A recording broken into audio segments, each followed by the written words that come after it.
আসসালামু আলাইকুম। প্রতিবেশী রাষ্ট্র ভারতের সাথে সম্পর্কের যে টানাপোড়েন সেটা আর কয়েক ধাপ বৃদ্ধি পেয়েছে। বিশেষ করে আইপিএল থেকে মোস্তাফিজকে বহিষ্কারের পর বাংলাদেশের বিসিবি এবং আইসিসি, ভারতের ক্রিকেট কাউন্সিল সবকিছু নিয়ে একটা তালগোল পাকানো অবস্থায় চলছে। এমনকি বাংলাদেশের ক্রিকেট যে বিশ্বকাপ টি-20 সেখানে বাংলাদেশ খেলবে কিনা সেটা একটা প্রশ্ন আসছে। আবার আইসিসি বলছে বাংলাদেশ না খেলে তাদেরকে এখানে অনেক ধরনের পানিশমেন্টের ব্যবস্থা করবে। আবার কেউ কেউ বলছেন যে তামিম ইকবাল বলছিলেন যে আইসিসির বিরুদ্ধাচরণ করলে বাংলাদেশ ক্রিকেটেরই অস্তিত্ব হুমকির মুখে পড়বে। কেন? বাংলাদেশ ক্রিকেটের যে ফাইন্যান্সিং বিষয় এর অনেকটা বড় অংশ এই আইসিসি থেকে আসে, মানে এটা নিয়ে একটা তালগোল আছে। আচ্ছা, সেটা হয়তো ভিন্ন সমাধান হবে, কিন্তু আমরা কথা বলছি যুক্তরাষ্ট্র ভারতের বিরুদ্ধে 500% শুল্ক আরোপের জন্য একটা প্রস্তুতি নিচ্ছে। ঠিক ওই মুহূর্তে ডক্টর ইউনূসের সরকার বা বর্তমান বাংলাদেশ সরকার তারা নিয়েছে আরেক সিদ্ধান্ত, যেটা ভারতের অর্থনীতিকে এই মুহূর্তে অস্থির করতে যথেষ্ট ইফেক্টিভ ভূমিকা পালন করবে। গত সোমবার আপনার একটা বৈঠক হয়েছে। এই বৈঠকে Bangladesh trade and tariff commission Bharat থেকে তুলা এবং সুতা আমদানির বিষয়টিকে পর্যালোচনা করছে এবং একটি শুল্ক আরোপের প্রস্তাব নিয়েও আলোচনা হচ্ছে। ভারতীয় সুতা রপ্তানিকারকদের উদ্ধৃতি দিয়ে হিন্দুস্তান টাইমস আপনার এই তথ্য প্রকাশ করে বলছে যে ভারতীয় শিল্প সংশ্লিষ্টরা বাংলাদেশের ট্রেড রিপোর্টের বরাত দিয়ে জানিয়েছেন যে বাংলাদেশ ভারত থেকে আমদানিকৃত সুতার উপর শুল্ক আরোপ করতে যাচ্ছে বা বিবেচনা করছে। বাংলাদেশ বিশ্বের বৃহত্তম তুলা আমদানিকারী দেশ। যদি এই শুল্ক কার্যকর হয় তবে ভারতের আভ্যন্তরীণ বাজারে তুলার দাম কমে যেতে পারে, যা সরাসরি ভারতের কৃষক সুতা কলগুলোকে ক্ষতিগ্রস্ত করবে। আপনার গত কয়েক সপ্তাহে প্রতিবেশী দুই দেশের মধ্যে সম্পর্কের অবনতি হওয়ায় এই পাল্টাপাল্টি শুল্ক আরোপের একটা খেলা হয়তো শুরু হচ্ছে।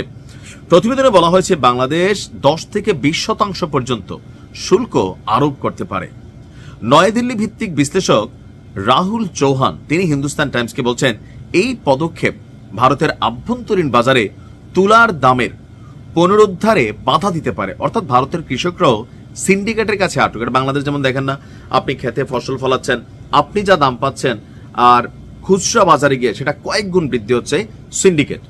তো এটা নিয়ে ভারতের তুলা যারা উৎপন্নকারী বা তুলা চাষি আছেন তারা আন্দোলন করেছিলেন তুলার দামটাকে আরো বাড়ানোর জন্য।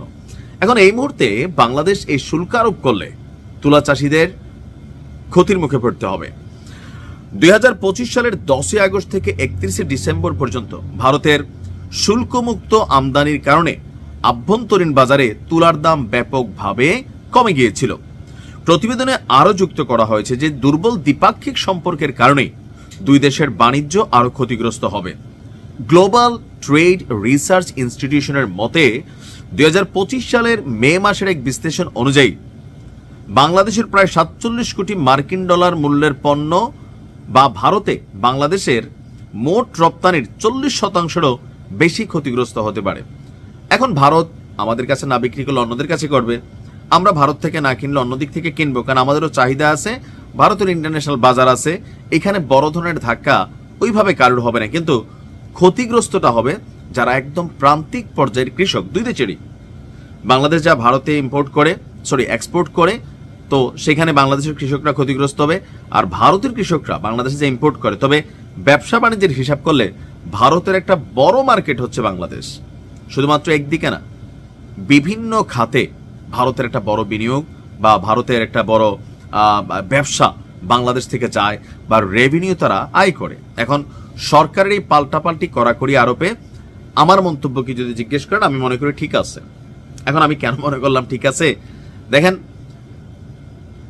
ভারতের সাথে আমাদের যে বন্ধুত্বের সম্পর্কের জায়গাটা সেটা এক জিনিস, কিন্তু ব্যবসা বাণিজ্যে বিগত সরকারের সময় অনেক বেশি সুবিধা দেওয়া হয়েছিল, যার কারণে ভারত মনে করতো আমরা তো পাবোই, আমাদেরকে দিতেই হবে।